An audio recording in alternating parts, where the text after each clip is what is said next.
Hi, Ashley Bentley here with a sneak peek at the all new Tenacious Be podcast. I'm a hypnotherapist, coach, and breathwork practitioner, and also your host of the Tenacious Be podcast.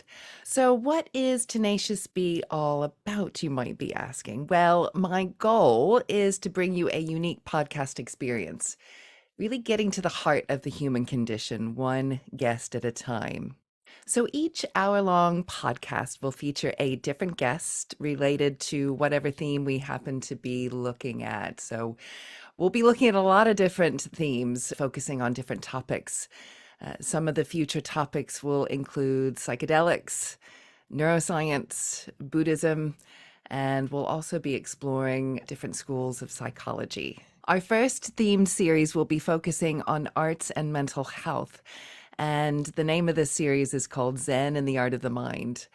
And you're about to watch a sneak peek of a sample mini pod I recorded back in September. Before we get to the preview, though, I'll let you in on what you can expect from the Tenacious Bee podcast. I'm looking at really trying to get to the heart of the human experience by listening to each guest tell the story of their life and their challenges and perspectives and all the beautiful learnings along the way. I want to hear how each person has overcome their challenges and how they look after their physical and mental well-being. And I'm finding that more often than not, we tend to focus on just one of these aspects and not both. So get ready. We are all in on this mission together to discover how best we can accomplish our quest of both resilience and also quality rest and self-care. We do this by hearing the stories of our guests, but we also accomplish this by getting you, the listener and viewer, involved. The Pickle of Destiny will be a segment in each podcast where I randomly pick a question, a pickle, sent in by you. And that pickle is then considered and answered as best possible by our guest that week. So start sending those questions in. Email address is in the description, so send those questions in. What do you want to know from our guests? And we'll also end each podcast with a segment called Let's Get Down to Business and Cultivate the Witness.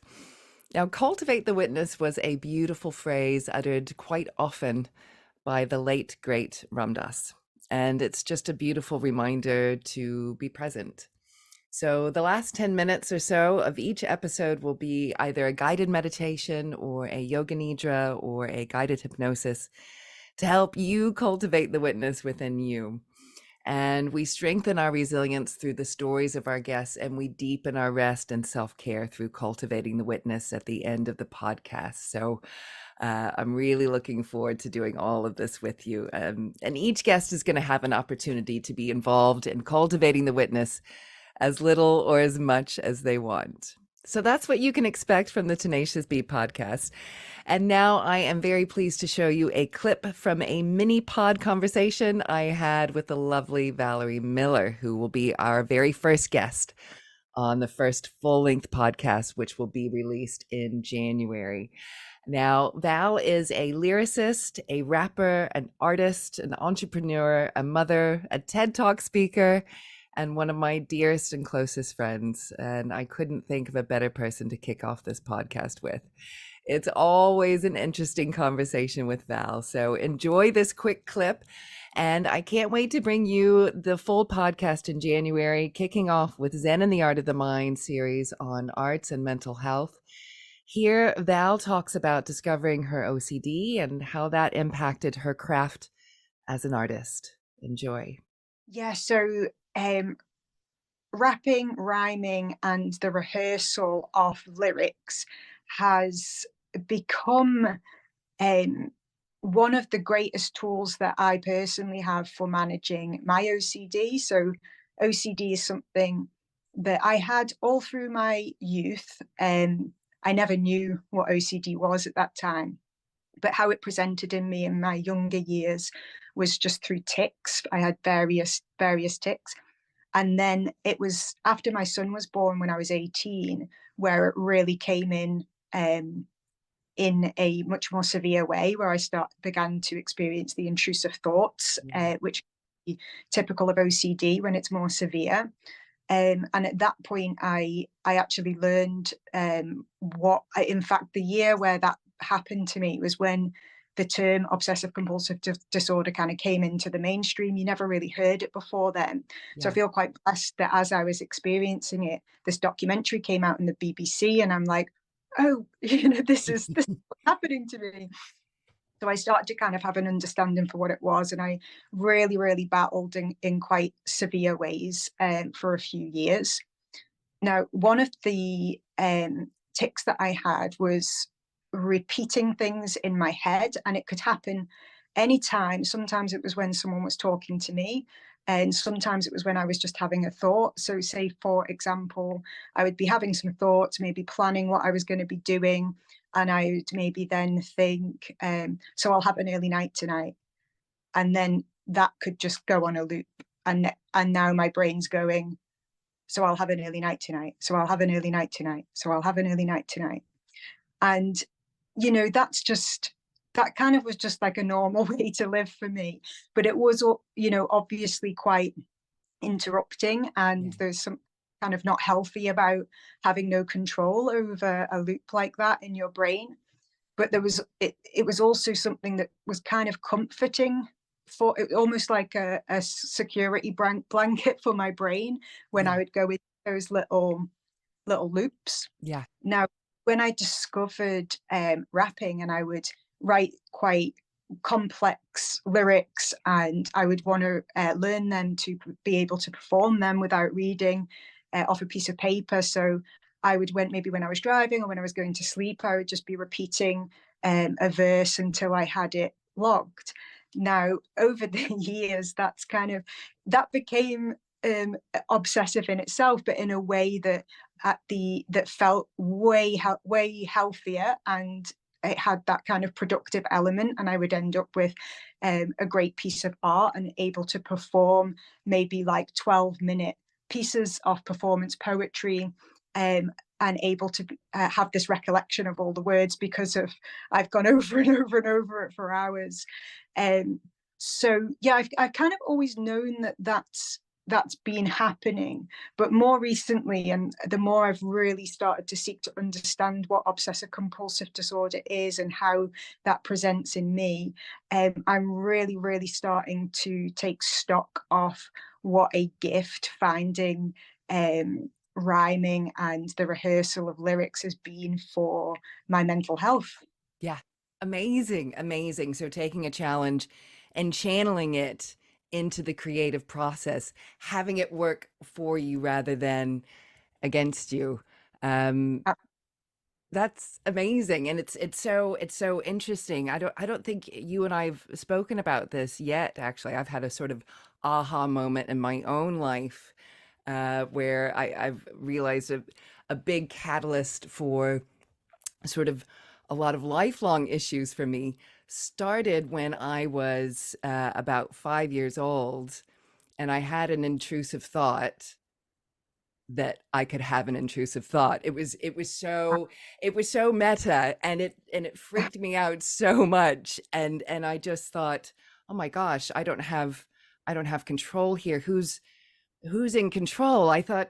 And when you're 5 years old, you don't really kind of know how to sort of compartmentalize what's happening to you, and it set off a lifelong. I didn't want to tell my family because I was really worried that they would think something was wrong with me, and then it became this sort of monster waiting in the closet. All when's he going to come out? And so it is the most beautiful thing to take something within yourself and make it your own, and not only make it your own but make it work for you. That is that is fantastic. Now, I remember very well, when this came into your life, in terms of the spoken word and the rapping and the rhyming and all of that. And I remember speaking to you a few times, and you were like, "Gosh, yeah, I don't know if this is sort of headed down. I'm kind of thinking about this all the time." So mm, I take it sort of at the beginning. it was a bit full on, and it's still full on now, but you're at the driver's seat of it. Driver's seat, precisely, and there's a very tangible difference to that.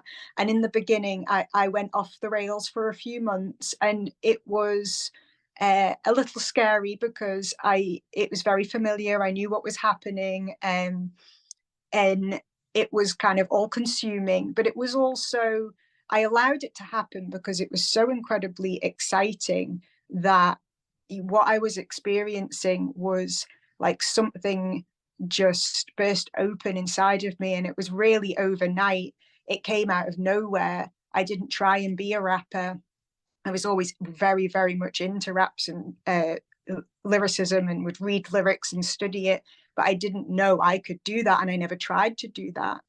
And it really just boom, like a whole song just flowed through my brain one day, and then it was like a floodgate. It didn't stop. It very much felt like it was coming through me rather than it was even me creating it at that Yeah. point. And at this point, I could still write, and I know that that's a whole other pathway to go down. But I was just writing, and I couldn't really sleep. I was sometimes waking up at 3 a.m. already with like the lyrics flowing through my mind. And I was feeling like I had to, this is so good, I have to get it all down. Now, at some point, I started to learn that I didn't have to, I could just let it go like a river, allowing the lyrics to come and go, and knowing that it wasn't so important to get everything down, that whenever I wanted it to come, just trusting that. An analogy I've come up with recently, how I feel about my craft, and this has been 10 years for me now, and maybe one day I'll get cut off and I will know what writer's block is, but to date I've not experienced that. And the analogy I feel is like lyrics are like a never-ending waterfall that never stops, and when I choose to, I just bring my cup and toward it, and it fills up, and I can move the cup whenever I like. And I think that deep trust that I can access that creative flow whenever I like allows me to not not feel like I have to do this now, Yeah. while it's here and while it's coming. So do you know what? I don't actually remember whether there was like a definite point, or whether it was a gradual thing where I started to get hold of the wheel. I'll give a little thought to that and see if I can pinpoint it. But all I know is that for a long, long time, it has been in the realm of healthy. I know sometimes I can feel, oh, I just feel okay. I just need to pull away now, but I have the capacity to do that and to make that decision, and to sort of discern when I'm in the healthy side and when it starts to kind of get a little bit slippy. Amazing, amazing. Yeah, I mean, I was gonna say it's like you've literally tapped into a resource, and you can, as you say, yeah, just fill up your cup whenever you want. I mean, Yeah, how amazing is that? And it's so often the creative process, I think. I know in my own process with making my little terrariums, something just happens, and then just boom, it's just made, it's just done, and it's like I didn't actually, and certain little bits that I didn't even try to do are suddenly there. And it's like yeah, that, if I had tried to do that, I probably couldn't have, if I had consciously tried to do it. And I suppose that's a really good sort of point, actually. I think so much of the creative process is probably a subconscious uh endeavor coming into the conscious mind.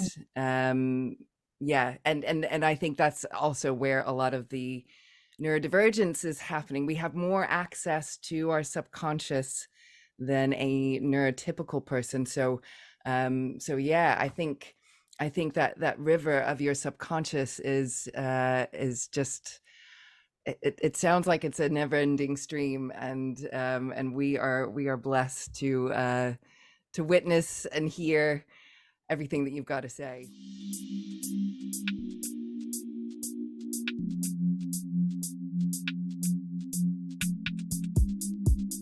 If I could sing or play an instrument for you, I would sing and play an instrument for you. If I could dance for you, I would dance for you.